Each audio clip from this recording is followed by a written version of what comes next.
Hi everyone, I'm Jen and welcome to Retirement Dream Builders. So here's the hard truth, everyone.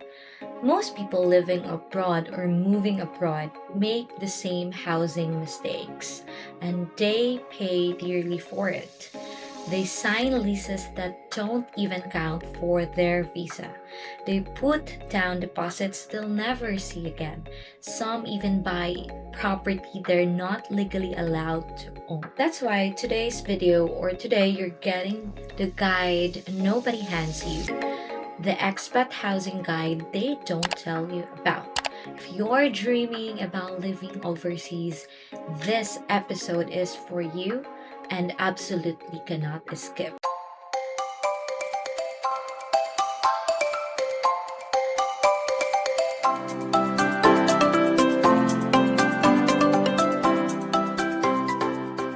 When you arrive in a new country, you assume renting or buying works the same way it does back home. But the fine print will surprise you. So let's start in Thailand. So in Thailand, foreigners can own condos, but only up to 49% of a building's unit. Land ownership, forget it. Houses are leased, often capped at 30 years. And in the Philippines, foreigner can't own land either, but they can buy condos as long as 60% of the building is Filipino owned. Now in Mexico, guys, dream homes near the beach or border require a fideicomiso. So a renewable 50-year bank trust also is needed. And in Costa Rica, guys, beachfront land is highly or tightly restricted. So the first 50 meters from high tide is public and the next 150 meters is concessions or concession land with rules against foreign ownership if you live there under 5 years. So the bottom line, guys, if you don't know the property laws, you risk everything before you've even moved in. Now let's go to visa and housing shack. So here's what no one tells you, everyone. Your visa and your housing are connected. So let's start with Spain. So Spain non-lucrative visa demands private, no copay insurance and proof of an address. In Portugal's D7 visa often requires 12-month lease signed before you even apply. Now let's go to Thailand. So Thailand retirement visas required strict health insurance coverage. And yes, your housing details can be checked. How about in the Philippines? In the Philippines, the SRRV retirement visa isn't tied to a lease, but immigration will still want to see where you are actually living. So if you don't secure the right housing first, everyone, you will cause your visa or your visa could get denied before you even book your flight. Hey guys, can I ask you a favor? I need your help. If you're watching this, it would mean a lot if you hit that subscribe button and drop a like and of course, leave me a comment. That's honestly the best way to help us keeping making more of these videos. And I really appreciate every bit of support. Now, thanks friend. Now, this time the cost curve balls. I mean, let's talk about money or let's talk money because this is where expats and retirees get blindsided.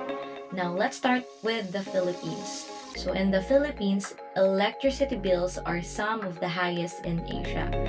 Run the aircon every day and basically you'll feel it too. In Portugal, most landlords ask for 2 months deposits plus the first month upfront. Now how about in Spain? Basically in Spain, by the law, the landlord pays agency fees, but plenty still try to sneak them into your bills, so take note of that. How about in Japan? Now in Japan, there's what we call key money. That is a non-refundable, basically thank you gift to your landlord. And in South Korea, they also have what they call chonse. It is a system ties up 50% to 80% of a property's value in a massive deposit instead of a monthly rent. Now, these are the curveballs, guys, that turn cheap living abroad into a sticker shock. Remember, always budget for moving costs, not just rent. Now, how about infrastructure and reality checks? Now, living abroad isn't a vacation, it's a daily life. And that means infrastructure matters. Now, let's start again in Spain and Portugal. Now, fiber internet is widely available, great for remote work. And in the Philippines, it depends on your city. So, or even on your street. Again, depends on the city and the street. So, one neighborhood could hit 200 Mbps, and the next neighborhood struggles to load an email. And utilities, ask locals what their bills look like before you sign anything.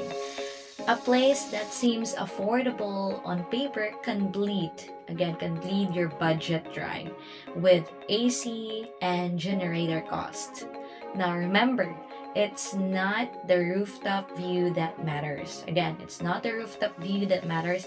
It's whether you can stream your grandkid's birthday without the video freezing. Now, this one is very important.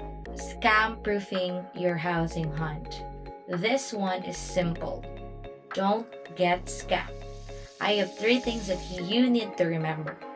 Now, the first one, never wire deposits before seeing the place, or at least on a live video call. And number 2, always verify ownership. Ask for the deed or condo title. And number 3, know the local law.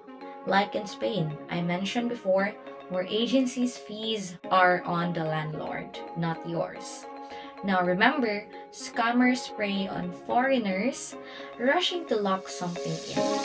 Take your time, guys, and don't let desperation cost you thousands. Now let's go to long-term living, the pros and the cons. So what's it really like to live abroad long-term, not just as a tourist? So let's start with the pros. So the pros, they have stability. Like if there is a stability, long leases strengthen visa approvals and lower overall housing cost than short stay or Airbnb. And there's a real community in there. You're more than just a visitor. Now let's go to the cons. Medicare doesn't cover you abroad. You need private insurance, and that is a must. So big upfront costs like deposits, key money, or Johnson can lock up savings. Infrastructure gaps. So infrastructure gaps, they have like slow internet sometimes, or power cuts can ruin plans. And taxes will follow you. Again, taxes will follow you because Americans must file every year, even overseas. So long-term living, guys, abroad can be amazing. It is. But it's real life with a real responsibilities. So here's the bottom line. Housing is the foundation of your life abroad. Get it right, and you'll enjoy stability, savings, and of course, peace of mind. Get it wrong, and you'll face stress, wasted money, and visa headaches. And if you found this helpful, do me a favor. Subscribe now. We're a new channel, and your supports help us grow in this community. And drop a comment with the country you're considering, and I'll cover your housing laws in the future. And also stick around, guys.